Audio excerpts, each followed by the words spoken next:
Good afternoon, everyone. It is Tuesday, June 9th, and this is the time for another meeting of Lunenburg Town Council. And before I call the meeting formally to order, I would like to acknowledge or send out best wishes to our community, having just celebrated the anniversary of the founding of the town over the weekend. We did have somewhat of a virtual celebration on Friday, and thanks to the Deputy Mayor, who is serving as our town crier, who participated in that event.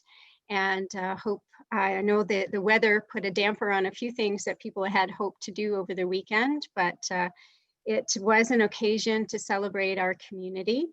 And just wanted to again acknowledge the winners of the Heritage Recognition Awards. There were 6 winners of awards that were recognized on the weekend.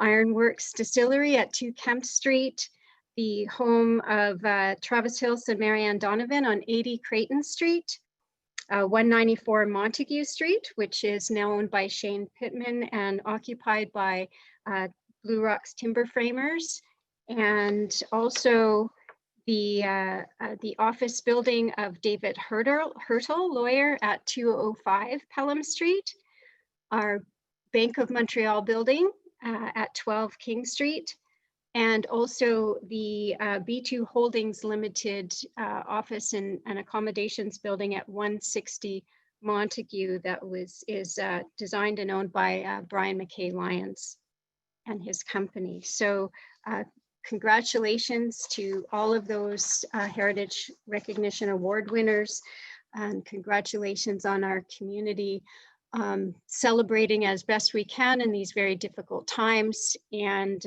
for really coming to an end and starting to see reopening and rejuvenation of the community following not that we're ending, but as we have some easing up of restrictions with the public health emergency measures that had been put in place. And I also want to take a moment to acknowledge the many demonstrations that are going around the country and actually around the world against racism, and sending the message that Black lives matter. And indeed they do. And I want to say that publicly that we certainly welcome dialogue on any ways of addressing this issue, either here in our community or more widely. And it's an important message that is heard and needs to be fully absorbed and addressed. So not to be downplayed at all.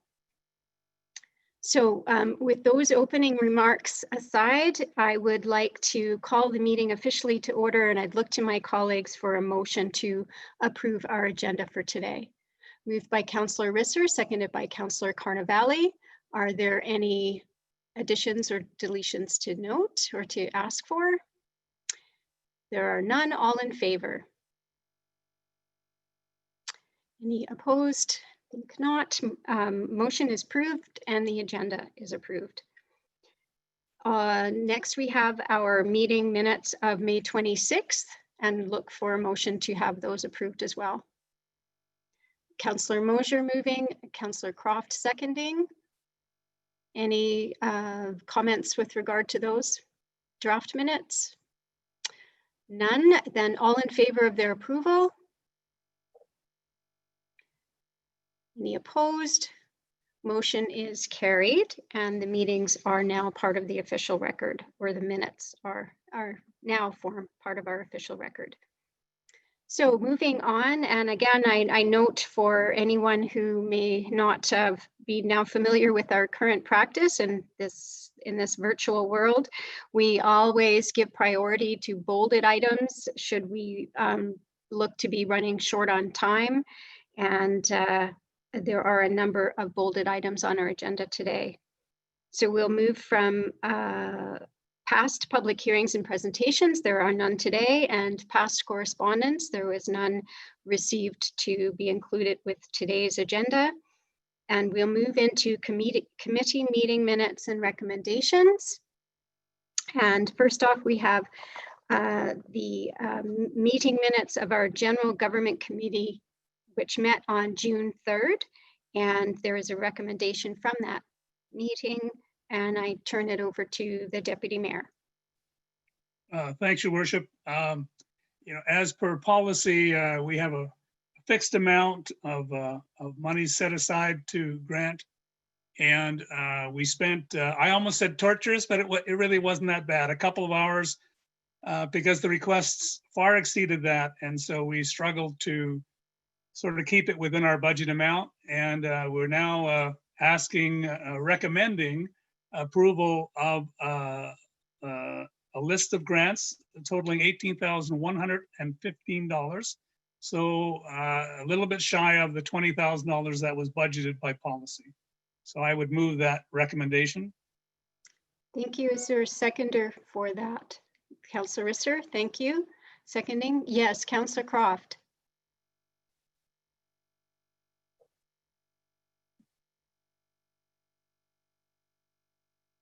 Thank you, Your Worship. I see my name as being president of that meeting. I was not, so I'd like to have that adjustment made, please. Thank you for noticing that, and we will ask that those minutes, draft minutes at this point, be amended to reflect those who were actually in attendance. Thank you very much. Any discussion on the motion of approval of the grant funding as decided at that meeting or as recommended from that meeting? I don't see any indication, so I assume then that we are ready for the vote. So all in favor? Any opposed? And Councillor Croft is in opposition, but the motion has is carried. Thank you very much. Those meeting minutes, I guess, would be approved at the next committee meeting of the General Government Committee. So we'll move on then to the Audit Committee meeting minutes. And we did meet as Audit Committee with the addition of our community appointee, Jamie Green, on June 4th. And the minutes from that meeting are provided for our information. And also provided for our information is the May 2020 report of the Lunenburg County Senior Safety Program. And it's very nice to see all of the good work that that organization does. Councillor Carnevale represents us on that body. It has gone through a bit of a transformation with gaining official societies, with its incorporation as a society at this point. And there's very good detail of the work that is being done by mainly the executive director, and that's probably not her title, but by the staff with that organization. So thanks very much for the report.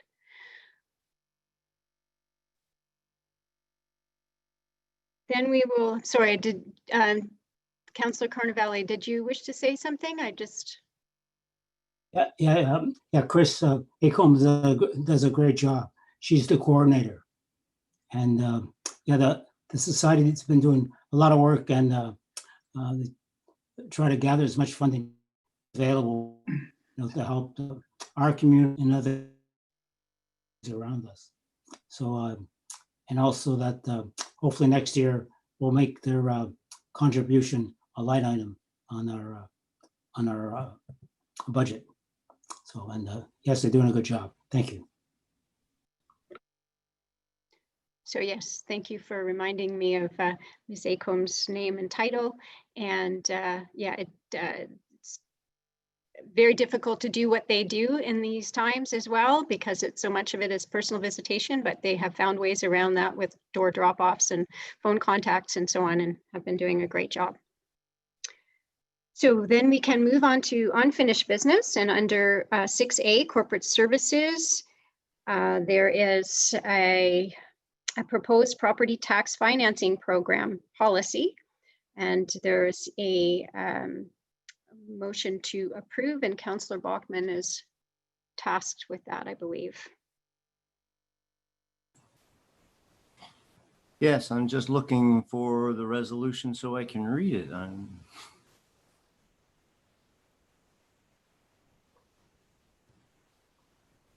Your worship, it could be fairly straightforward, just indicating, excuse me, council's approval of the proposed property tax financing program policy. And it would then be officially approved if council so adopted a motion to that effect and incorporated in our policy documents. And I don't think there's anything further than that that needs to be done, if that's acceptable. Good with me. Thank you, Ms. Renton. So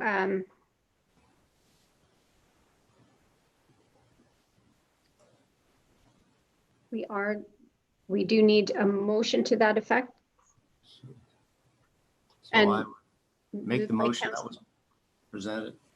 Moved by Councillor Bachman that the proposed property or the property tax financing program policy be adopted as presented. Is there a seconder for that? Is that Councillor Carnavale is seconding? Any discussion on that or questions of staff with regards to the policy we're adopting? Yes, Councillor Deputy Mayor. Just a concern, I guess, is that, you know, I hope we're not helping people dig themselves into a hole, because they're basically going to be, if they take advantage of this program, they're going to be sort of doubling up on their payments in, you know, in a few months. And in that they're going to take this year's taxes, spread them out over the next 2 years. And so in addition to that payment, they're also going to have to come up with the current year's taxes. So, you know, I would just urge caution on to anybody who considers this. But if you need it, it's, you know, it's worth doing. But if you don't need it, don't do it. That's all. Yes, Councillor Croft. Thank you, Worship. I'm not sure if you can hear me or not. I seem to be going in and out here. I echo John's Deputy Mayor's comments, but I just wonder how do we get that message out, I guess.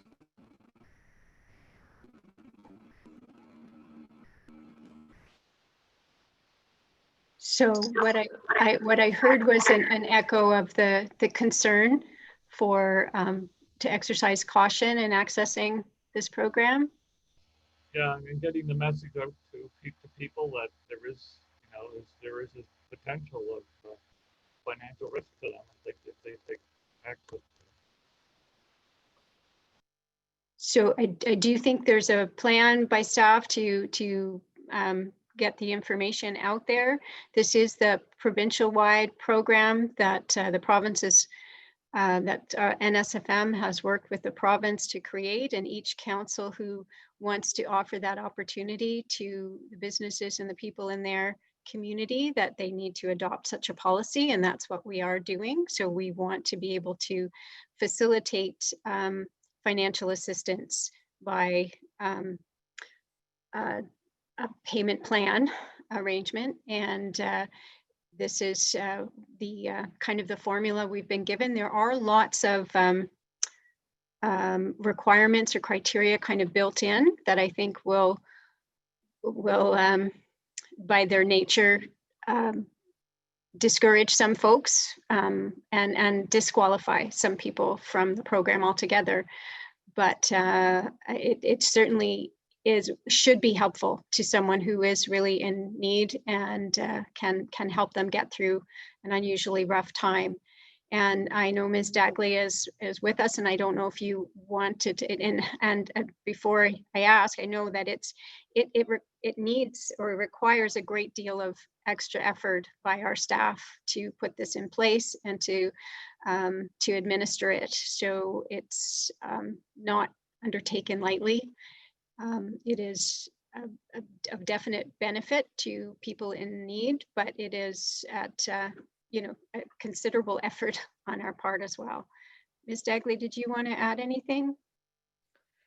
No, I think the comments around the council table or the virtual table have captured it well, Your Worship. Thank you. So anything further? If there, I don't see any indication that there is, so all in favor of the motion to pass the policy? Everyone is in favor, so no one is opposed, and the motion is carried. Thanks very much. And we also need to in partnership with this policy, enable ourselves to be able to work with it, and that requires a short-term borrowing resolution. And so there's a report from Ms. Dagley about that as well. Did you want to set that up for us, Ms. Dagley? Certainly, Your Worship. It's much like other temporary borrowings that we have done in the past, though normally those are linked to a capital project. But the loan is for an interest borrowing of 1.1%. And as noted in the policy, there is an overhead charge of another 0.25%. This loan is for the maximum amount calculated based on every municipality using the same criteria for each class. And so our maximum borrowing would not exceed $1.8 million. As we get closer to the deadline for the applications, we'll be able to refine that a bit to make sure that we aren't over borrowing. But this sets that borrowing in motion, Your Worship. Thank you. So there is the draft motion prepared for us. If someone would be prepared to move that. Deputy Mayor and Councillor Bachman moving and seconding that Council approve the short-term operating loan resolution to fund the property tax financing program in an amount not to exceed $1,800,000 as per the attached information. So any further discussion on that? All in favor? No one to oppose, all were in favor. Motion is carried, and that resolution is passed.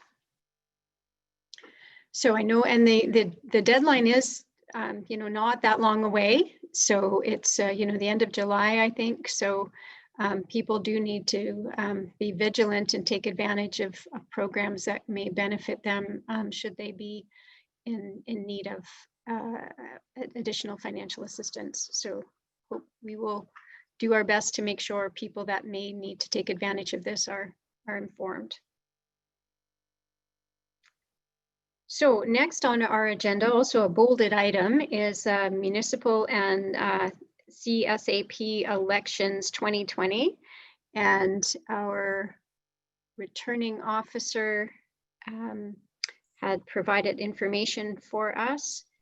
And there's a number of action items or several action items for us coming from that report for today, all due to the provincial decision to move ahead with our municipal elections and us having to make some adjustments accordingly, given our current circumstances. So Mr. Burke, thank you for that, very point form report. Was really helpful and I think easy to understand. So welcome you to guide us through the actions that required of us.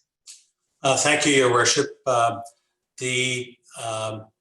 as you've noted, because of the pandemic, there were real concerns as to how we're going to be able to conduct an election, particularly as many people felt that, as in 1918, we may get a second wave of the pandemic in the fall. It was felt we may have real difficulties in getting workers to man the polls if we do a paper election. Although in the past we've had some concerns about the integrity of electronic elections, I think in balance, looking at the health of and safety of the workers and the public, it was felt that we should look at an alternative voting bylaw. This draft that has been provided to council would enable council to have an all electronic bylaw, or all electronic election, pardon me, which means that you can electronically vote. Council would set up a certain number of days when this could happen. We'd likely do it for 24 hours a day, and maybe from Saturday the 8th until Saturday the 17th of October, and presumably 24 hours a day. And as a backup or an alternative, which is required under the Act, we could have telephone voting. The bylaw allows us to do all electronic and all and telephone is the option rather than paper balloting. In looking at the bylaw again today, I would recommend two minor changes in section 7B1, where it states that if council decides that we're going to have a vote by telephone and personal computing device, and they're the only means, then it says we may establish at least one polling station, and that should be changed to shall.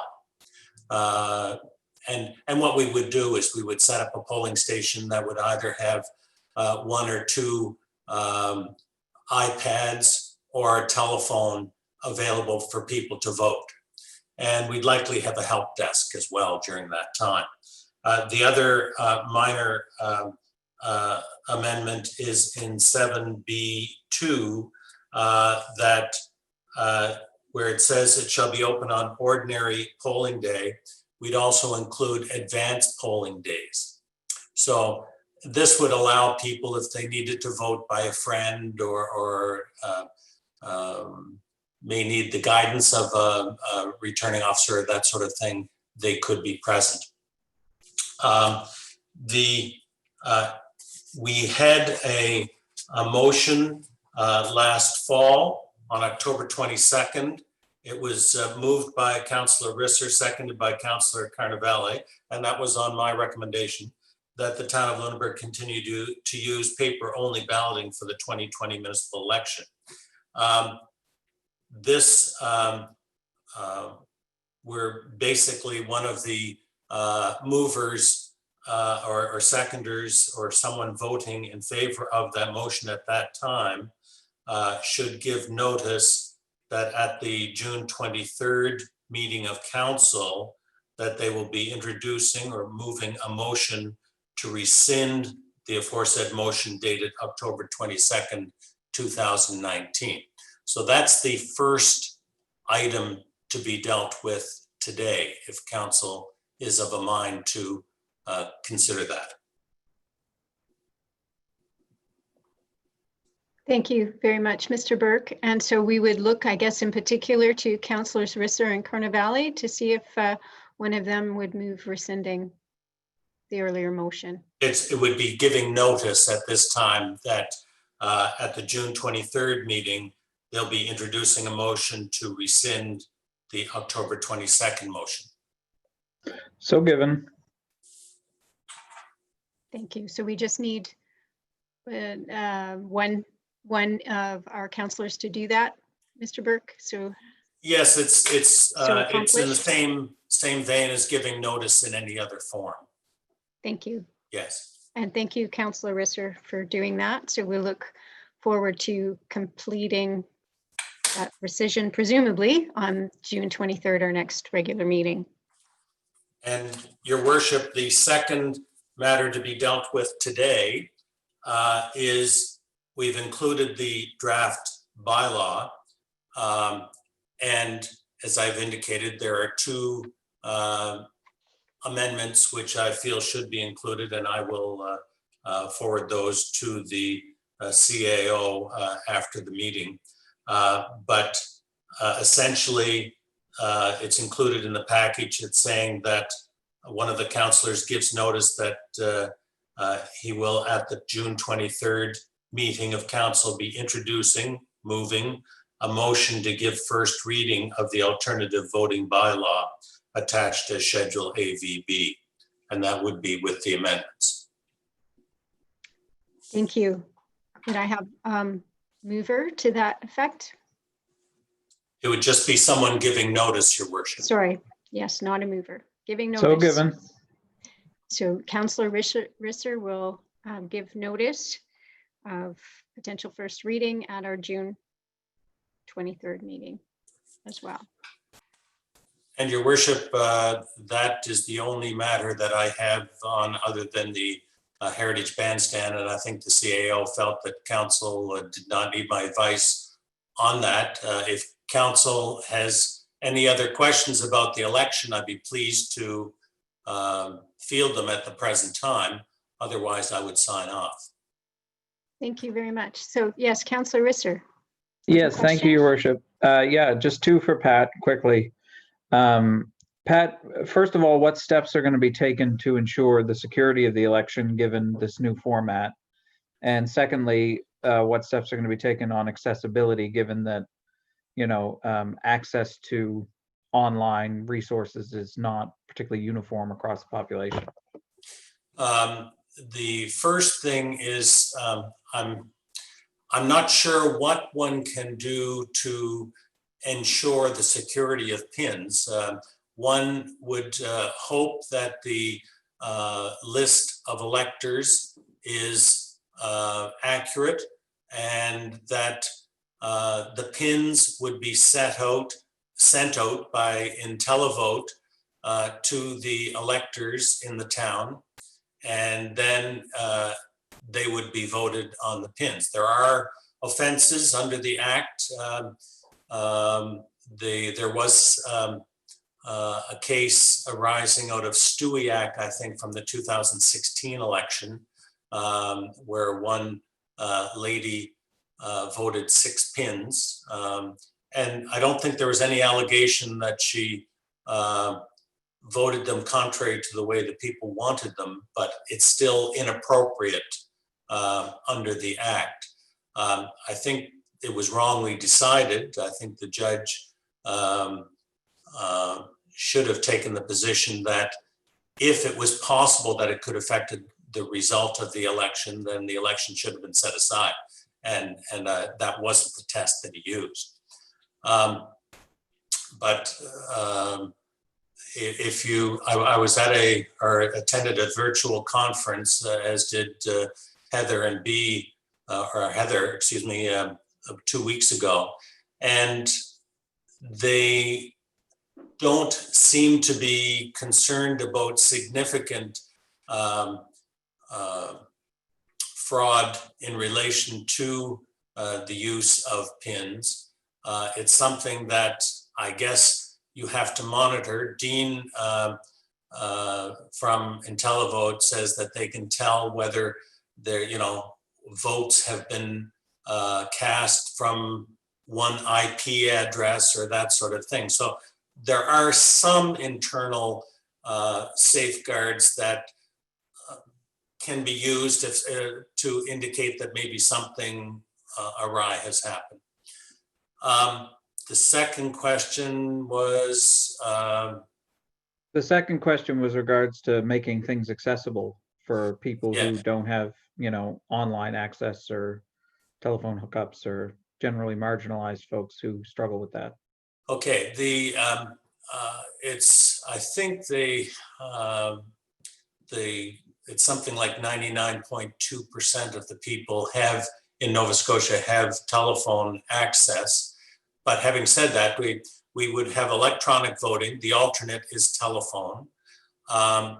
We would hopefully have a help desk, just people who would, during the period, at least be able to field during office hours questions concerning the voting process.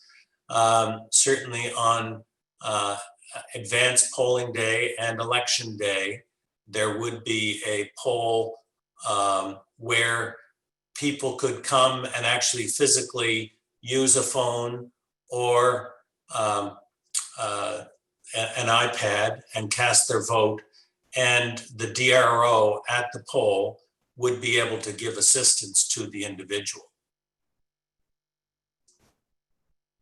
Thanks.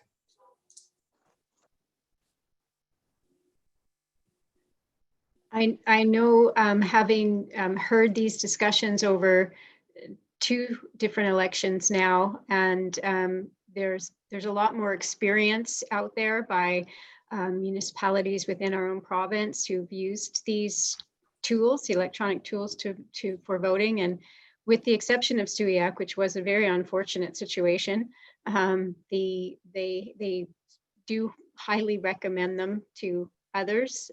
So I think it's some of it's a little bit of faith that some of the kinks have been worked out, and IT does have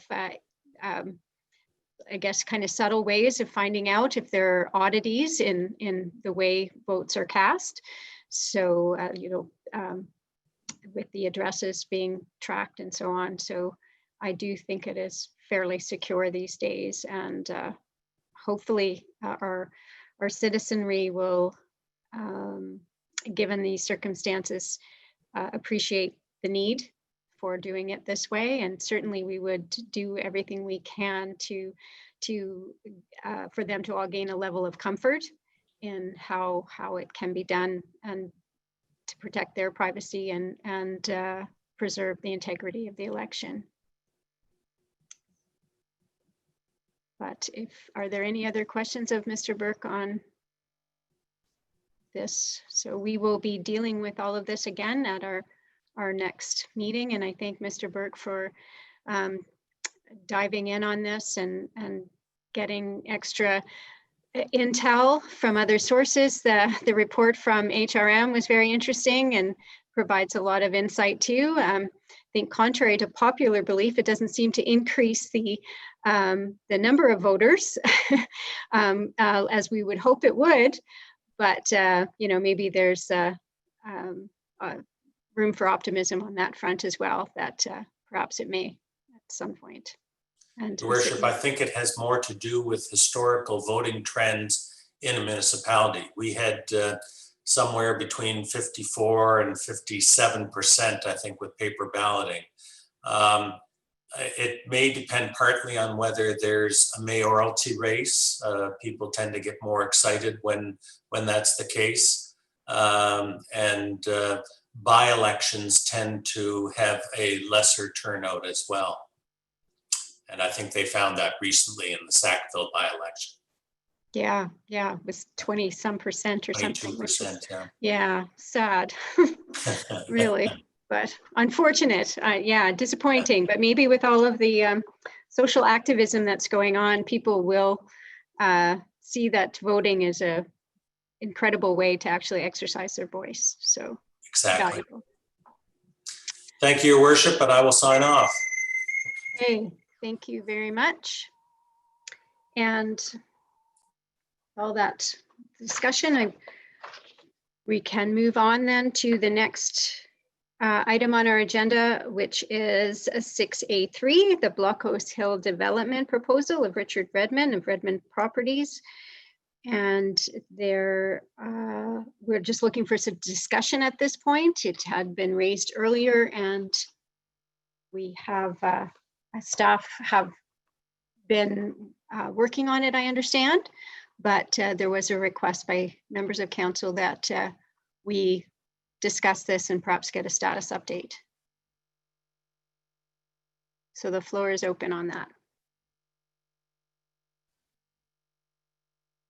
Yes, Deputy Mayor. Thanks, Your Worship. Just with, when you look at the situation, I mean, here's a company, probably the only company in town big enough to take on a project that we would really need, and it's recommended both by Project Lunenburg and at least the whole 12 years I've been on council. It's been something we've wanted. The kinds of development Rick Jack is looking to do, and there's nothing in Rick Jack's proposal that he would like to keep confidential, so we can openly talk about it. The problem is how do we start? And my sense was that we were sort of waiting maybe until we had something a little firmer from Project Lunenburg, which we sort of have a draft now, but I would just like to see some action taken on this now. I think even developing a staff report might be difficult at this point because we're not really sure, what the proposal is.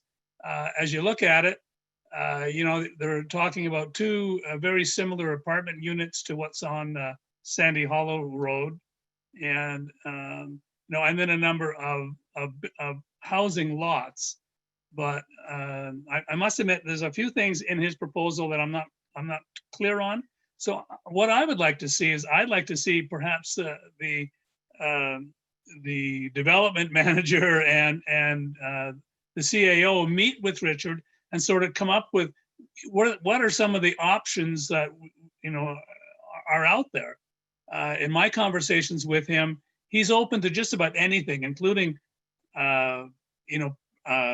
maybe even buying the whole parcel, after we subdivide it down so that we don't impact, the campground and that other areas. But I just like to see some action on it because, I'm just worried that we're going to lose the opportunity. As any developer, I mean, he's talking next year country now, and he's got to be coming up with projects that his crews can be working on. And I would just hate to see us, for whatever reason, the timing, summer, not to get going on this and then find out that we've missed it. So that was my concern. So I'd love to see us ask, some of the staff to meet with Richard and sort of come up with some of what options are we actually looking at in doing this. So thoughts? John, Joseph here. Yeah, I'd back you up on that. I think it's long overdue, and if we start working on it, something's got to give. We need the housing for sure. Locally and for staff work and all that, and I backed it up 100%. Okay. Councillor Croft? I agree with John, the Deputy Mayor's comments, but I don't think we should just restrict it to Richard Redmond. I think it has to go out there and have other input from other companies, because I think there is another local resident that works for another development firm that may have interest in that as well, and there may be others too. So somehow we have to put it out there. I'm not sure we caught all of your comments, Councillor Croft. You were raising some concern about sole discussions with one company, from what I gathered from what you said. Yeah, I was, and I think, there's other companies or other people around that may want to offer some input into that as well, and get some interest in that property. So restricting it to one person, I don't think is right. Okay, thank you. And I'm Ms. Sutherland is here with us, and I'm sure we'll want her to speak at some point, but Councillor Risser and Councillor Mosher also indicated they'd like to speak to this. So go ahead, Councillor Risser. Thank you, Your Worship. I certainly agree with what everybody said about the intent to develop that, and hopefully in an expeditious manner. I'm just curious, Dawn, I agree also with Councillor Croft's comments that, you know, we can't just sole source this. It would have to be put out to some sort of tender or RFP process, or if we sell the land or whatever, it would have to be an open process. But Dawn, for the proposal that's been put forward and any other proposal that might be put forward under the current regulations, like, is that able to be done under the current regulations, or would that require a plan amendment? Through the mayor, sorry, my voice is going. It would require a development agreement for multi-units. And then it would have to go, it's residentially zoned and designated now, so it's an R. And so any development would go through our old current subdivision bylaw and the current land use bylaw and our policies. Where we are right now is the draft CCP is out, and that area is designated for residential medium density zone development. And one of our policies would be under the CCP is to develop a wide range of housing options. So that should inform any development. They also have speak to enabling medium density, and medium density is between 4 to 7 stories high, would be included in there, no more, through a comprehensive development district. So all parts of the the parcel are planned. You would have single units in a certain area. You would have maybe townhouses in an area. You would have the trails, the parkland, the streets, the sidewalks, everything. It's a big development agreement, what it is. And it's meant to make it a comprehensive area. So all parts are planned. So you can't have all apartments, or you can't have all single units. It's made so that you provide options to people and a variety of housing. So that's what is suggested for this area. Either that or a secondary plan, which would be more solid. The process, and your council is perfectly enabled under Section 50 of the Municipal Government Act to sell this at market value, but there is a process. You need valuation.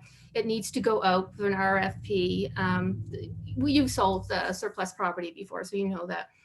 What we would need to do is have, with the RFP, we'd have to tell the developer what we want to see. So that would come from council. Do you want to have retain some lands for yourself that you could sell below market value under Section 51 of MGA? Maybe for some form of affordable housing, maybe for co-housing, maybe for seniors housing. Would you entertain that? So some decisions have to be made first of all, about how you want to see this land developed. You can do it now under the old regulations. You can wait till the end of the year when the new ones are in place, which would be probably, I would suggest, better. You know, we have to look at the servicing aspect of it as well. If you've read the comprehensive plan, you see that we have to look into the treatment plant as well. Do we have capacity? What's the road network? So we need to have a little bit more information along with that RFP. But we certainly, council is able to sell these lands. You just have to decide what you want to see there. And that would be through your planning documents. Thank you, Dawn. And just a quick follow-up, if I may. Is there, what is it possible to do, you know, to my mind, and I don't know what the feeling of council is, I think we should wait to have Project Lunenburg, the new municipal bylaws, put to bed. But in my mind, also, what can be done to expedite things so that once that's done, we can hit the ground running? Right. Through the mayor, we could pull up the traffic study, do a traffic study. Now, under our current subdivision bylaw, if someone comes in to develop lands, the town will pay for a traffic study, and the developer is responsible for the upgrades to all the streets. We should look at that because we need to know if the streets can handle, 44 more units or whatever is proposed for that area. Those types of things can be done. We really need to look into the capacity of our treatment plant too. Thanks. Councillor Mosier, you're waiting to speak on this too. Yeah, thank you, Your Worship. Well, I certainly agree with the sentiment that we would develop this area. And given the questions that Don raises, it almost goes back to when we originally talked about this, and council couldn't, the reason, like, it's probably nothing done there now is the council couldn't decide really how it should be developed. So that's why I think staff can do the homework in terms of what actually area there are we looking at being developed. Let's define that first. So this is the area that we're looking to be developed. Get things like the traffic study done, whatever that might be, and the capacity for our infrastructure to cope with the development, and then put an RFP out that best fits our potential CPP in the future, right? And that way, you know, not only will council, but the public will be able to see the development that's chosen for down there, and hopefully it fits in the overall plan quite nicely, because the overall plan, you know, from what I'm reading of it so far, I'm not finished, but what I'm reading of it so far is accomplishing exactly what I wanted it to do, and that's like the blocks all fit together, that it makes cohesive sense to have things located where we're looking at putting them, and that, you know, it'll still pay dividends in the future. So that would be my sentiment, is that let's define what we're looking to be developed, and have all the ducks lined up that we need, all our due diligence done in terms of what we could put there, then issue an RFP and see what we get back.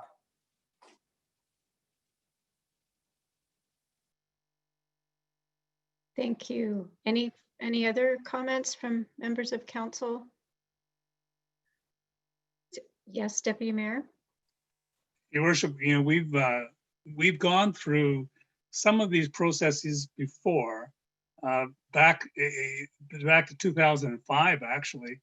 And I just don't want us to miss this opportunity, because we've had very poor responses in the past when we've gone out looking for expressions of interest. Again, we've got a local company that is looking to do this. You know, I'm looking for some guidance on how do we get it going. As far as waiting for the community plan, you know, again, we're not going to have a new bylaw and so on probably for a year, because each process is going to take 3 or 4 months. If there's no appeals, you know, we'll lose this opportunity. So even if we narrowed it down to, you know, how can we subdivide that property and then put it out to tender or to some kind of request for proposals on how to use it, and then have multiple, because I agree with Danny that, you know, I'm not suggesting we just jump on this proposal, but if it came back as part of our RFP, it certainly would be appealing. So, but I don't know how to start it. That's why I'm suggesting that, you know, if we sit down with this developer who understands that it has to go out through a process, and we have to determine market value and put it out for some kind of a proposal request, he understands that. So, but, you know, I think he could help us sort of formulate how do we get it started, you know, and that's what I'm struggling with. I don't know how to get it started. So if we use his proposal as something that we may be interested in doing, and, you know, what's the first step in doing that? It may be to get the campground and the Board of Trade property separated from the bottom part, because right now it's all in one parcel. So, you know, that's going to happen regardless of what we do. If we're ever going to develop that, we need to do that. So we could even start that process fairly innocuously. It's not going to change anything. It would just make the bottom 16 acres. Then we can work on that process. But I just don't want to miss it. And I'm afraid that we will if we sort of, you know, don't jump on it and come up with some things that we could start it with now. So, but I don't know what they should be. Well, thank you. Councillor Risser asked some questions of Ms. Sutherland, and she did have some sort of preliminary, some responses as to what preliminary reports or studies or work that would need to be done to, regardless of what was to go there, or to help determine what should go there, what would be suitable for there. So perhaps it's asking for a report on what those things are and what they, financials that around that, and whether or not we would have the capacity to get those things done. Does that make sense to folks? So would, and perhaps Ms. Sutherland, because we'd be looking to you as our staff expert in this, in the area of planning, perhaps you could indicate to us first things first, and so that we're not asking you for, to deliver the whole process, perhaps to just define for us what the most preliminary necessary next steps would be, given a desire to have this property developed. Can you comment? Sorry, I wasn't unmuted. I was commenting. Oh, sorry. Sure. There was the staff report is actually due in July. It was already been assigned. Oops, sorry. So I was looking at July. We were waiting for the comprehensive community plan to be released, and it was just last week, and I just finished it this morning. So I need that input as part of the staff report. So we'll be doing, I don't think the property's even surveyed yet. I don't think it is. Maybe portions of it, but I'm not sure. And things like the deputy mayor spoke of, subdividing it out to get rid, to separate the campground, those types of things still have to be done. Traffic study has to be done. So I can set out preliminary things to prepare for a special project like that. Sure, certainly. Okay. So with the understanding that that's forthcoming at one of our July meetings, that Yeah. we could receive that information then, and then know what our next steps are, and discuss how quickly we might be able to put some of those things in place, or how we might be able to. Any further comment from staff or from councillors? No? Okay, thank you very much, Ms. Sutherland. And we all look forward to further discussion on the draft CCP. It's very exciting to have reached this point in the process, and it's great to see it and have it in hand, and look forward to our internal discussions or presentations, and then very soon after the public will have a chance to have a glimpse and provide us with some feedback on that as well. So thanks very much. And so we're moving on then to an area that's maybe not given the weight it deserves, and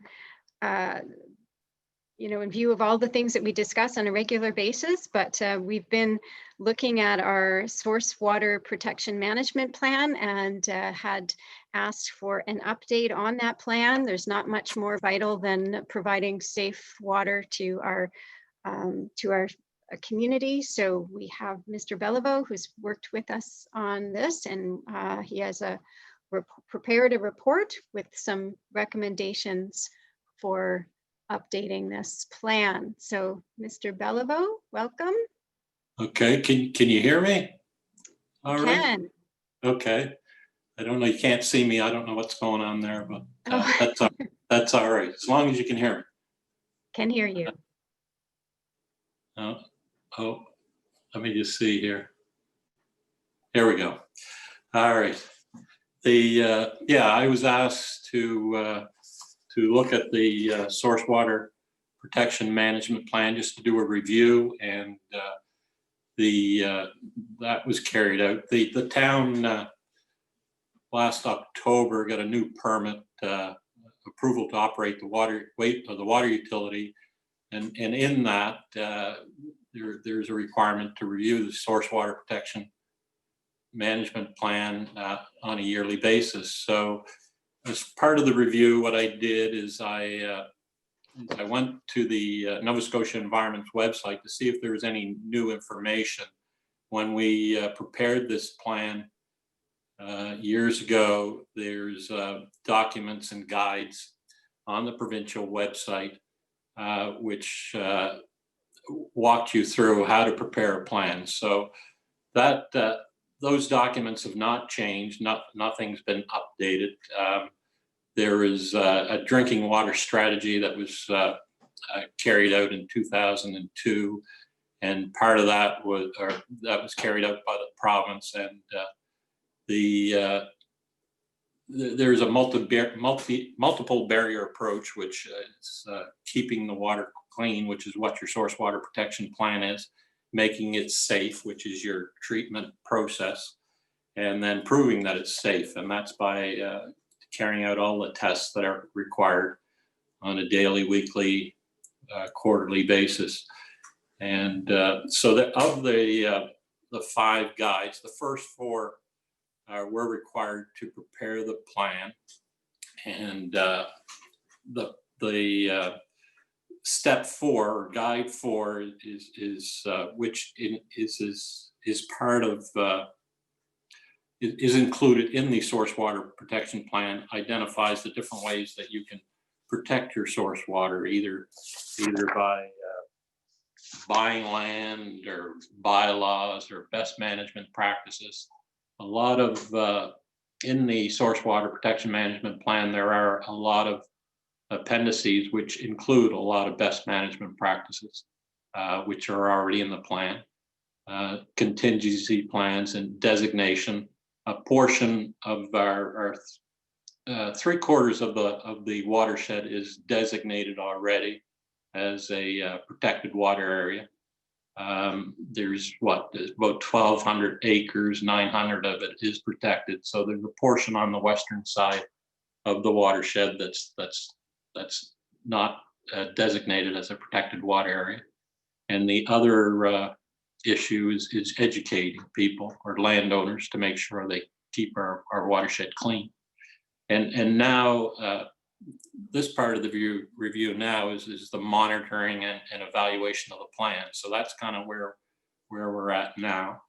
I did, as far as the review goes, in the discussion portion of my review, I did check out, make sure there's no changes to the plan or to the requirements of preparing a plan, and nothing has changed. A general review I carried out, and there's a separate document after this one, which went through the plan in detail and changed some words and in that plan. We'll look at that after this. In the existing source water management plan, there was a call out list, and that was updated, and that was updated, and the call out list was in case of any contamination of the water supply, or that individual companies had to be contacted to ensure that they were aware there was a problem. I checked. There's, like I mentioned before, there are a lot of appendices in this document, and I went through them all, and I found three that had newer versions of the original ones that were put in there, and they've been updated in the plan. The monitoring program, that was never carried out, but we have updated it. The town tests the raw water quality every 6 months, but the parameters just have to be listed on a spreadsheet and with showing the results. And that has been included in this document, showing the results, and then you review those from time to time to see if there are any parameters which are changing over time that you should be concerned about, or try to find out what the source of that contamination would be. I did tour the watershed back in February, and just the only thing that came of that tour was just there should be some more signage along what's the old Big Lots Road. It's an old wood road between Awalt Road and the Big Lots area along the northern side of the lake. There should be more signs installed. And the Public Works did find a couple of additional signs which they are going to install, which would be helpful. And the other thing is that last year, the aerial survey, which now can be done by drones, the fire department, as you're aware, has a drone, and they did do an aerial survey of the watershed last year. They just recently carried out another one just in the last week or two. And that's a good way to have a look at your watershed to see if there's anything going on that you should be aware of. And excuse me, and that should be done in early spring or late fall when there are no leaves on the trees. So there are recommendations as part of this review. Before I get into those, the very last page, the next page on that document shows the spreadsheet that I mentioned with the water quality test. And so the spreadsheet goes from 2015 up till last year. I highlighted a few numbers there in the spreadsheet, which just seem a little higher than normal. And it's those sort of things that you want to look at. The ones that are higher than normal, they don't have a guideline value. They're just an aesthetic objective, and they're still below that aesthetic objective. But that's the kind of thing that you want to look at. You just want to look horizontally across the page there, different tests, to see if there's something going on with the water quality. So to go back to the recommendations, there are 5 of them there. Excuse me. Just with respect to I mentioned the call out list in the source water management protection plan. The call out list that was in there, I spoke to the CAO, and we felt that like some of the people that provided their phone numbers they were confidential, like their personal phone numbers, and they really didn't want it out there in a public document. So we decided to take it out of the plan. There is another document that's required in our approval to operate. It's called the Water Quality Emergency Notification Procedure. And that's a separate document that we have that has all those phone numbers in it, but it's kept on file at the town hall and at the water treatment plant if the town ever has to call out because of contamination in the water supply. So just the recommendation is that updated list replace the call out list. The next one, just that the appendices, the new ones that I found, be replaced in the plan. And just the third recommendation, to continue updating the semi-annual water test spreadsheet yearly and verify that there's no adverse water quality occurring in the watershed, and just installing the signs, and just to carry out the yearly aerial survey with the drone of the watershed. So those are those recommendations. And then the next item, if we can go to the next page, next document, is I went through that's the one. I went through the document in detail, and just to update it, because it's been, well, quite a few years since it was reviewed. If we, there was nothing in the first part of it. On page 5 of 14, there is an item, the items that were changed were highlighted in red. So Appendix H there was changed. Before it read Schedule H, and I don't know why, but there are no schedules. They're all appendices in the Source Water Management Protection Plan. And if we go to page 8, excuse me, page 8 of 14, before the town engineer and the public works superintendent didn't have a heading or a title, the water utilities manager, that was used further on in the document. So we gave that, assigned that heading there so it would be clear. Appendix Q was added. There previously in this document, there was a map of where Dave's Lake was located, but just to simplify it, it's been taken out of the main body of the plan and just added as an appendix. So that's what Appendix Q is. It shows where Dares Lake is in the watershed. Under emergency procedures, the biggest changes here is that the town joined REMO, and that wasn't clear in the document, so that's been changed. And just some minor changes other than that. If we go to page 9, we've under evaluating and updating the plan to include, before it was just that the Water Protection Advisory Committee would review the plan, but in order to simplify things, we've added that council can do that as well, which is what's happening here. And under the monitoring program, we just added that the raw water samples were tested twice a year, which is what's been taking place. And if we just scroll down to the next page, the map, that map there, which I mentioned, was taken out of the main body of the plan and put in as an appendix. So that's why that's there.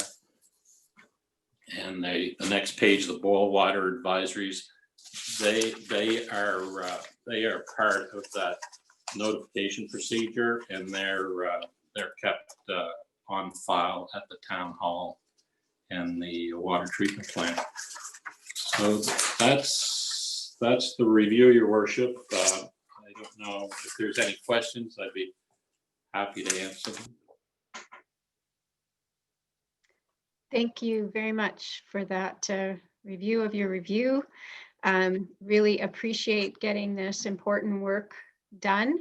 It's very important to get updated information and to stay on top of this. We're further, just for a little bit further down on the agenda, we have our latest report on testing results for water utility, but a fuller review of what the processes are and what's all involved and how to be prepared for unfortunate things we don't hope we never have to deal with is really important. So thanks for that update. So are there questions of Mr. Beliveau from other members of council? Yes, Deputy Mayor. Thanks, Your Worship. And I'm not sure if this is to Mark or is to be, but two concerns I've always had with the plan is the fact that the watershed area doesn't coincide with the designated area. And so I'm wondering if we shouldn't do some inquiries back to the province as what would be involved. And I'm sure it would take years, but what would be involved with getting the designated area changed to reflect the actual watershed? That's one question. But then the other question I had was monitoring. And Mark, you've answered some of that with the aerial stuff. But I wonder if we shouldn't have, like, as you said, you walked the area, if that shouldn't be part of the plan too, because I don't think the aerial view would show if there was, runoff of farm chemicals or whatever. It would show buildings and so on, but maybe just a walkthrough once a year would also be helpful in monitoring. So those are the two concerns I've got. So I don't know who answers them, if you can. Well, I think both, I don't know if B wants to take it or not. I think both can be done, and I agree with you as far as to protect the water supply. It would make a lot of sense to expand the designated water area to include, you know, the entire drainage area. That would make a lot of sense. I'm not sure what's involved though. And as far as a walk through the watershed, I mean, that's easy enough, done once a year by, you know, by the operator or what have you. Thanks. Uh, Oh, Your yes, Worship, Ms. Wright. it's B speaking. Thanks. I would think, Your Worship, that you'd need a clear survey if you were looking to expand the watershed, and I'm not sure. I know we had some GIS coordinates done, and Mark would be able to speak better to the, I guess, the completeness of the survey, because I would think that it would involve a regulatory amendment. The watershed regulations are in place, as you know now, and have been for a number of, well, almost decades now. For the town, I think there was, you know, great forethought in that being done. That's our strongest and best form of protection, these provincial regulations. And they are, you know, they were quite visionary at the time. They're very comprehensive, and they still serve us well. But they do speak to a specific boundary. So I would only assume that there would be, through the legislature or ordering and council through the provincial cabinet, and I'm not exactly sure how that would work. We'd have to talk with the legislative council for the provincial government, that the regulation would have to be amended to include an expanded boundary. No doubt, Your Worship, as well, there would be considerable public notification for any affected property owners that would have to take place, and additional signage and, you know, things like that. And there may be pushback. Property owners may not want to be part of that expanded watershed. Difficult to tell, but very worthwhile discussion. And we'd be pleased to explore that if that's something you'd want to consider. Thank you. Any, yes, follow up on that, Deputy Mayor? Yes. B, it's hard to know what kind of involvement that would take, but the benefits of expanding that designated area would be, even if it took us 2 years to get there, it would still be significant and of value at that time. But that said, can we just put out some feelers at the moment just to find out what would be involved? As in getting the legislation changed, just to get an idea of what we would need, where we would start. Yeah, I think that's something we could make our own inquiries of. In this COVID environment, as you know, our budget is extremely restricted for any kind of legal work. We've seen a rollback, I think it was of at least 30% for any legal work, let alone any survey. But I could inquire of the provincial legislative office to see if there's been other such watersheds that have expanded, and maybe the Department of Environment might know, Mr. Beliveau. They might be able to put us in the right direction of has that been done elsewhere? And if so, what was the process that was followed successfully, presumably? And then we could let you know that to try and keep the cost down, but still get you good information. I think it's well worthwhile, Your Worship, and well, at least to know what's involved. Yeah, no, agreed. So I guess it's whether other members of council are in favor of staff spending a bit of time initially, hopefully, just to make those general inquiries to find out just how far we have to go. See a thumbs up there from Councillor Risser. Great. Okay. So yes, Ms. Renton, if you could make some, or through staff, make some inquiries as to examples of if this may have been done elsewhere, expanded, and if what might be involved in doing that further down the road for us. It is unfortunate that the total natural watershed isn't included in the designated protected area, for sure. Nice to see those things align. So further questions, comments with respect to the report? There were recommendations. Yeah, your worship, I guess, yeah, through B, I don't know what's involved, but council should, approve the changes, if they agree, approve the changes that are being recommended or made here. So I think, yes, it would be up to us to perhaps even look for a follow-up staff report on the recommendations. Some of them are very straightforward, but others would require sort of, I guess, assurances from staff, how this will be integrated into an annual operating scope of work that would be done by staff presumably and reported to council, such as the aerial survey work and the installation of more signs, and that the changes to the procedures, minor though it be, to sort of augment a bit the semi-annual water test results spreadsheet, that kind of thing. So yes, Deputy Mayor. No, Your Worship, I was just going to say that maybe what we can do, and maybe this is what Mark is looking for, is maybe we could, by way of motion now, approve the changes to the document. But, that's not approving the recommendations, but just so that we now have a working document that's approved. If that's appropriate, I would certainly make that motion that the changes to the document highlighted in red be accepted. So the Deputy Mayor is suggesting that a motion and Councillor Croft looking to second that. So Ms. Renton, is that clear as a motion as far as capturing Yes, that's it? fine, Your Worship. Thank you very much for asking. So is it clear for all members of council as well? So we could certainly vote on that and then have that document, as you say, in sort of an updated usable form. So all in favor?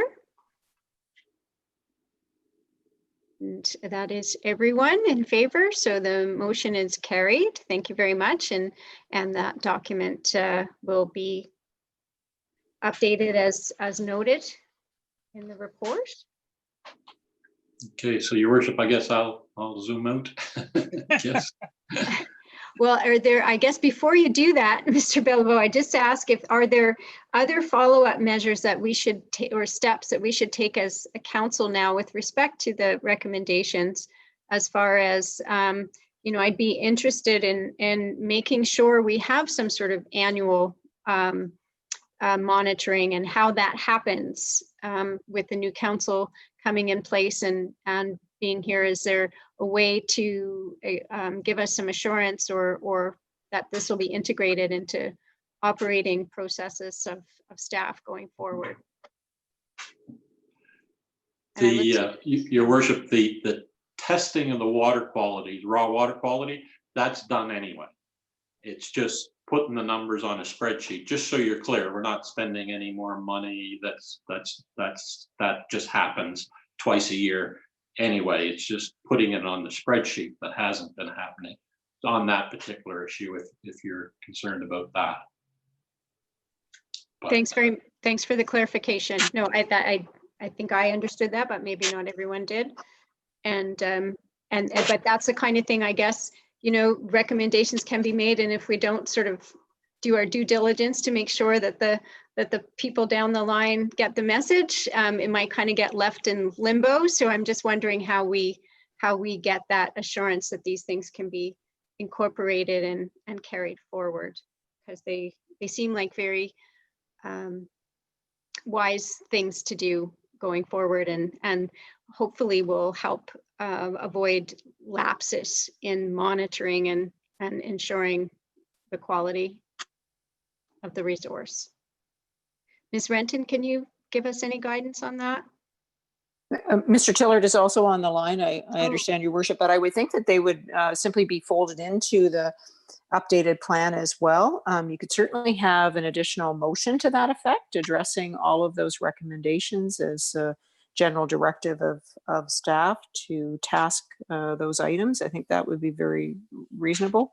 And some of them, as Mr. Bellevaux noted, are already in motion anyway, such as the signage. I think Public Works was just waiting for some drier weather to install the signs that were purchased.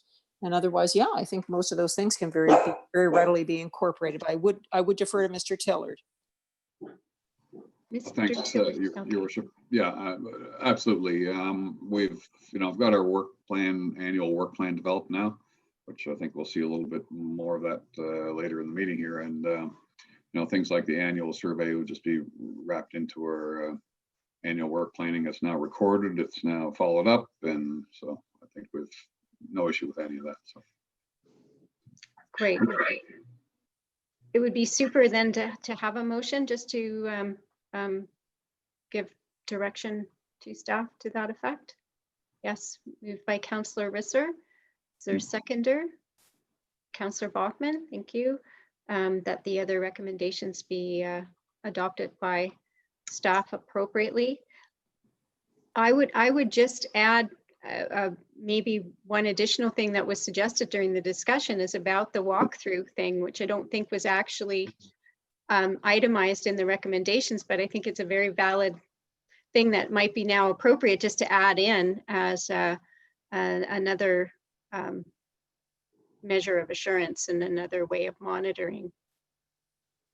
If we could roll that into the recommendations, that also an annual walk through. Yeah, or visual inspection. Yeah. Yes, visual inspection. Are people okay with adding that to the list? Great. So if we could, Ms. Renton, have that added to the motion, or the motion amended just to reflect. Yeah, yes, your worship, I'll do that. I'm trusting that Mr. Bellevaux has walked it himself, and it's quite quite doable. Yes. You don't need a machete. Doable. I mean, you just take whatever, along the roads that you can. Otherwise, whatever access points you can get, that's the best you can do. And with that in the aerial survey, I think you'll have, you'll pretty good protection there. Yeah. And wear your rubber boots. Yeah. Get full of ticks. Tick checks afterwards. Mandated. Yeah. Can we take a canoe? Don't know. So with that addition, and shoot, I had another thought. I'll bring that up after. So are we clear then on what we're voting on? And is there any additions or further discussion? All in favor? Opposed? None. Sometimes it's a bit of a delay. Just want to make sure motion is carried, and those recommendations will be followed up with staff. Thank you very much. And the only other thing with respect to this before we move on from it is we spoke about when we brought up this review about public education and stakeholder engagement in trying to employ the goodwill of the people, the property owners nearby. And I would certainly welcome staff's thoughts on how best to do that, whether we, I mean, the signage is really important. I think that's the most basic form of education, just letting people know that this, at the obvious points when people might come in contact with the area, that they know it's a protected area and that it needs to be respected.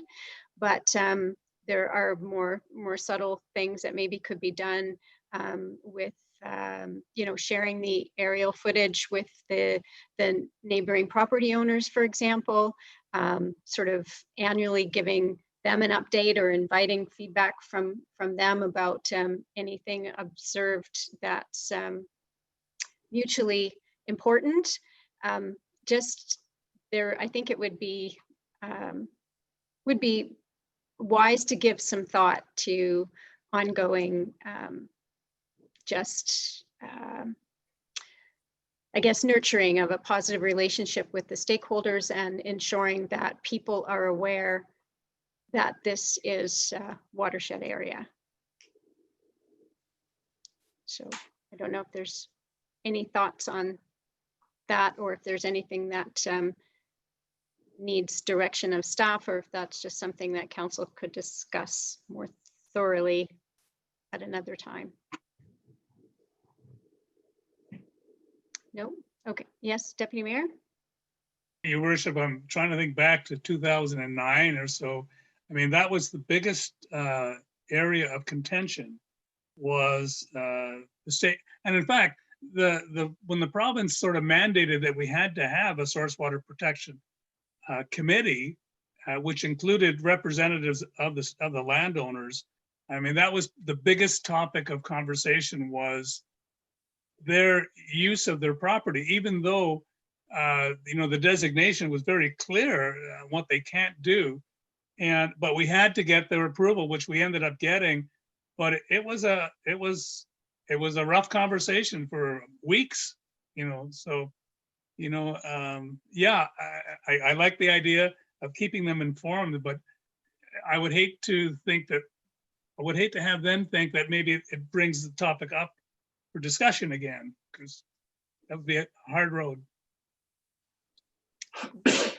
Good point. You've had experience there, and so maybe it is generally a one-way communication primarily, but that we ensure that it happens regularly, so that we regularly remind them of what the regulations are within the watershed area, and what the boundaries are, or something like that could perhaps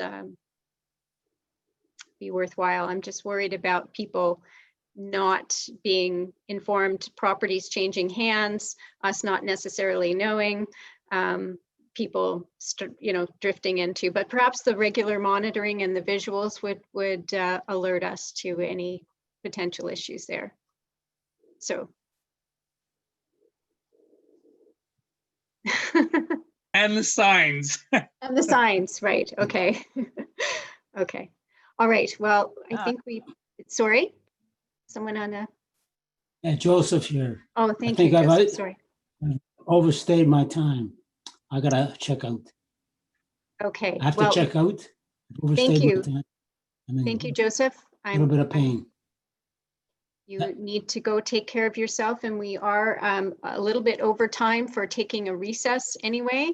And so, having concluded that agenda item, we will take a 10-minute recess and reconvene and get through hopefully most of, if not all, the rest of our agenda. So thank you. So talk again.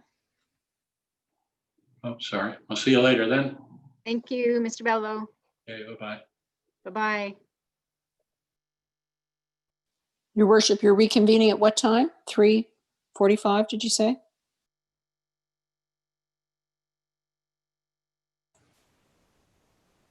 $3:40. Thank you.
Hello, everyone.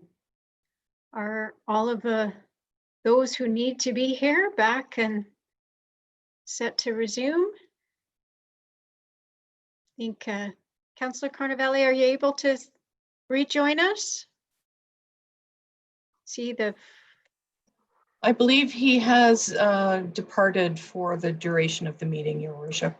okay, that's why I thought so, but he's still logged in, so wasn't sure if I had misunderstood. So Councillor still, oops, sorry, guess we're all there. Thank you. And Ms. Renton, are you ready to go as well? Resume? Yes, thank you, Your Worship. Okay, so with the limited time available to us, we have two more items under the Public Works section of our agenda, and then another bolded item that we need to get to. So perhaps we'll try to finish this section and see how, if they go smoothly enough, we'll get through it and then jump to the bolded section. Is Mr. Tillard is with us, and he is next up for these next two items, the sidewalk and pothole repair work updates. So Mr. Tillard, would you like to speak to that for us, please? Certainly, Your Worship. I don't know, my camera's kind of in a funny spot here. So we've included in the package excerpts from surveys that have been completed both for the sidewalks and all roads.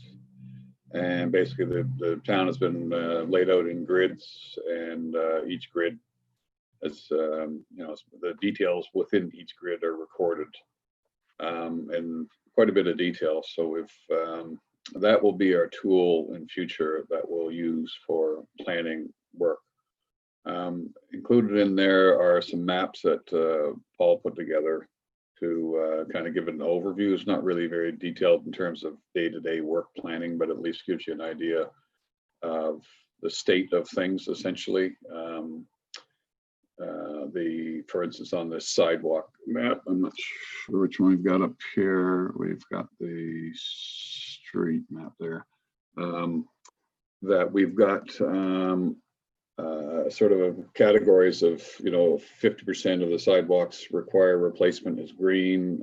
I think 50 to 75 is, I forgot which color, yellow, and then I think red for anything above that. So it's pretty easy for us to kind of plan this out, prioritize things. And it's no problem changing priorities. So if there's issues that crop up that something needs to be raised to a higher priority, that's no issue at all for us. So that's kind of the planning side of it. So we've had a good look through things. Previous to this, just for your information, I mean, this was all paper-based, big binders full of documents that really have been kind of sitting on the shelf for a little while. So I'm glad we've gotten through this. It's been a bit of a process to get through that, but the actual survey part of this in future will be actually a fairly efficient way to do it. Probably takes no more than say 2 days for the sidewalks, and maybe the same for the roads. Then once we've got this, then we can plan the work. Now, in terms of doing work this year, we're just going back through a review on our hazard assessments, and we want to get this work started fairly quickly. Hopefully within the next couple of weeks, to particularly on sidewalks, and to get the work started. But we need to be COVID conscious, I guess, and looking at our we've gathered information from other jurisdictions on how they're doing this type of work. So maintaining separations, and when you can't maintain separation, then what do you do? So we're going to actually gather all the crew together and kind of walk through this, in a nice outdoor environment here where we can keep separation, and kind of record it step by step, and just to try to see if we've got a way to keep the separation, keep it more efficient. So, when one person's got to get to the work face, then the other person steps back at a distance and that type of thing. So we've got to go through that, and I think that's planned for this week at some point. So hopefully after that, we'll be able to proceed. And I'm sure that that work will be less efficient than normal, but hopefully I'm sure the folks will get better and better as they go. And there we go. So really at this point, we done this survey. We have gotten the priorities laid out in terms of obviously for sidewalks and the higher traffic areas and that type of thing. And we've got our budget set, so we'll be working to the budget to get whatever we can get done this year. Thank you very much. Thanks very much for getting all of the planning document in place. It's really nice to know that we've taken that step forward. And there looks like there's some questions from other members of council. I saw the deputy mayor's hand raised and Councillor Croft as well. So in that order, go ahead. Thank you, Your Worship. Ian, I hope it's not too late to add one on here. And it's a little road that's, I think, very often missed. And that's that little snake road where Centennial starts on Green by the hospital and sort of comes down until it straightens out onto Centennial. There are a bunch of potholes on there that, neighbors have been at. I know I live right there, but so I'm not asking for a special favor. I just, if you have a look at it, I'm sure it'll be added to the list. Thank you. Okay. Yeah, no, not a problem. Yeah, that's sorry, Your Worship, but that's the nice thing about the format this guys have developed. To it's easy to update, upgrade, to add in new stuff. Not a problem. So I'll make note of that. And Councillor Croft. Thanks, Your Worship. I just wanted to thank Ian and his staff for putting that report together. It looks like I'm probably breaking up again. Anyways, it looks like it's going to be a very helpful tool in the future, and I really appreciate the effort that went into that. And it helps me when I walk around and see where all these issues are and problems are. A lot of them are already identified. So good on you guys. Thanks. No, you're welcome. Good. So, and also appreciate the extra effort it's taking just to get something that would be fairly straightforward done in our new environment with all of the precautions necessary for public safety. So we understand that that's complicates life for everyone and for our public works employees for sure as well. So appreciate that all the extra effort going into that for all of our staff. With everything we've done, it's painfully different from what we are used to and comfortable with, but we're all figuring it out together. So thanks very much. Any other questions or comments on that report? If there aren't any, we'll move right on into the April 2020 water utility and wastewater treatment results report. And this is for our information. And this is, as was referenced earlier, the importance of the good positive test results coming from the operations of these two facilities, providing us with very important services. It's very important that we get these reports and that they're done, that the testing is done, and that we see the results. So good news with this one. If you have any comments to add, Mr. Tillard? Your Worship, no, not for me. We're within our limits, so that's really the bottom line, I think. Your Worship, Mr. Tillard may want to comment on the aeration tank retrofit at the wastewater treatment plant that's going on. I think it's successfully commenced and a few hiccups along the way, but generally very good. And it's a tremendously positive project. Yeah, I would appreciate that. Yes, an update on that. Everyone would have received the public message about that work being started yesterday, and we're very grateful to see that moving ahead. So yes, be happy to have a status update from Mr. Tillard on that. Sure, Your Worship. So we've actually emptied out the equalization tank, pumped out yesterday. The first train is, we're working in the first train as we speak. Had a little hiccup on some deliveries, but I think we're through that now. And we'll be on schedule as it stands right now to commission the new stuff on Friday morning and have the plant back in operation by Friday evening. That's just one train, one side of it. And then we can then proceed to the other side. Now, that does mean that we won't have any further bypasses after Friday to do the work. We might have other problems if we have heavy rainstorms while we're working on the other train, because then we're limited in capacity. So looks good so far. The contractor's very conscientious group, safety conscious. So all that's just as good as can be. So we see no issues right now. Let's say we've got a little problem with some materials, but we've got a backup plan to do some fabrication ourselves. So if we have to, we'll do that. So I think we're good. And we had our discussions back and forth with the folks down at the wharf, and haven't heard anything back. Originally, they asked for a 2-week extension.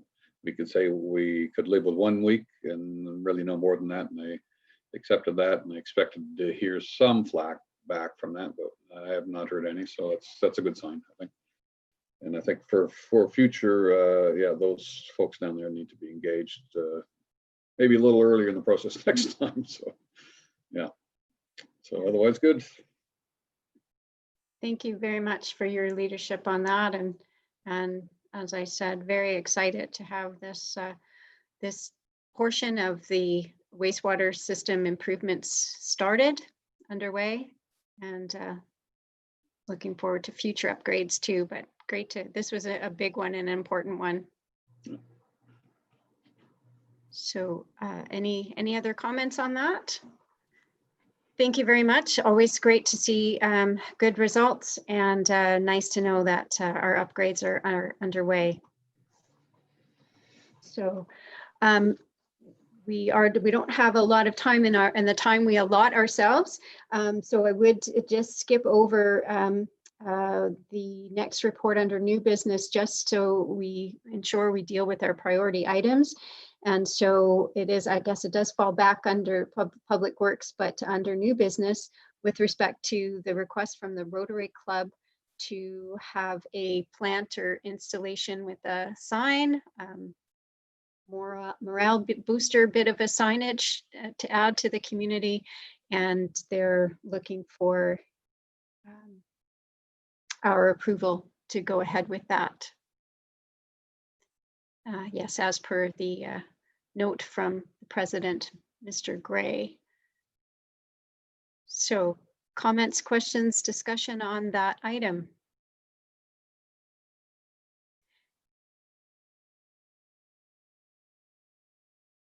And are there staff, are we bypassing a permitting process, or is there a permit that would be required? I guess I'm just seeking further clarification on that from staff. Yes, Your Worship. It's exempt from a development permit if it's issued under the authority of the municipality or the town, or under the direction of the town. So it's fine. It's less than 40 feet, 40 square feet. It's less than 25 feet. So it doesn't need a permit as long as the council approves it. It's fine. Okay. So how would you like to proceed? Okay. Yes, Councillor Bachman. I'm okay with it. I think it's, with everything that's been going on lately, a little bit of support from the town would not be a bad thing. The only question I guess I might have would be preference for either staff or Public Works on where they think the best location may be. Yes, I think perhaps we could leave that for discussion between amongst our staff and the group itself to determine, unless council feels strongly about where if there's a preference as to members of council where they would like to see it. But it notes that there could be a discussion on location, which I would be comfortable leaving it with staff to hold that discussion and have their opinions with regard to, you know, appropriate and visibility and all of that sort of thing. So. One of the other options, Your Worship, was in front of the veterinarian clinic at the foot of Brook Street and Victoria Road, where it intersects, and there's 2 beds there that we're hoping to turn into pollinator gardens. So the Rotary Club is, I think, quite flexible. Wherever you or staff determine is best, I think they're very willing to work with us. Okay, and just a note, so Councillor Mosier, I think, and someone else indicated a desire to speak, and I just want to I don't want to lose the thread of thought that they do indicate that they'll maintain the flower bed, which I think is an important consideration as well, and something we'd want to reiterate in an approval, should that be what we intend to do. But Councillor Mosier, please go ahead. Thank you, Your Worship. I guess my question is this a permanent thing, or is it temporary, and if so, how long? Ms. Renton, do you have I think it's. I don't, but as long as, you know, one thinks appropriate, I mean, heavens, hopefully we'll have a vaccine soon. But I mean, we certainly could put a term on it, or just a period of time at which it's revisited. I don't think the land use bylaw puts a particular time period on, so whatever you think is appropriate. Well, I guess ask that question in terms of sometimes, you know, we inherit things and then we become responsible for looking after it, so. We do fall for that often, yes. And so that's a very good question, and a parameter we may want to set ourselves, or put some criteria around it, how long it's an installation for. So sorry, and it seemed like there was someone else who had comment. I'm sorry. Is there another hand raised, or someone else who wanted to weigh in? It was me, Your Worship, but it was along the same lines as Councillor Mosier. Great. It's a very good point, and they haven't indicated one, but you know, the signage, although it can be sort of seen as being not time specific, it certainly has been a symbol of this time where we are in, and at some point it may seem a little less appropriate. I guess I'm wondering too, if the wooden bed is there for flowers, but does it always have a sign?